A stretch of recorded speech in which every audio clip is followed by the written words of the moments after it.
America Israel का प्रहार, Iran लंबी जंग के लिए तैयार, मिडिल ईस्ट में महायुद्ध।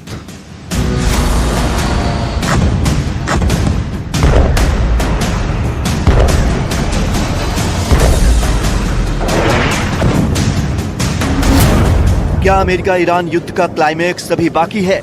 ये सवाल इसलिए क्योंकि दोनों देशों के बीच चल रही जंग में ना तो अमेरिका और इजराइल रुकने के लिए तैयार हैं और ना ही ईरान झुकने वाला है।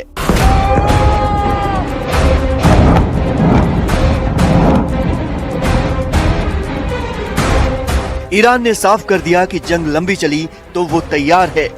ईरान के शीर्ष राष्ट्रीय सुरक्षा अधिकारी अली लारजनी ने कहा कि 300 साल में ईरान ने कभी युद्ध शुरू नहीं किया, लेकिन सभ्यता की रक्षा के लिए वो हर कीमत चुकाएगा। अमेरिका दावा कर रहा है कि ईरान पर अभी सबसे बड़ा हमला होना बाकी है, तो वहीं ईरान की तरफ से ये दावे किए जा रहे हैं कि अब तक उसने स्क्रैप मिसाइलें इस्तेमाल की हैं।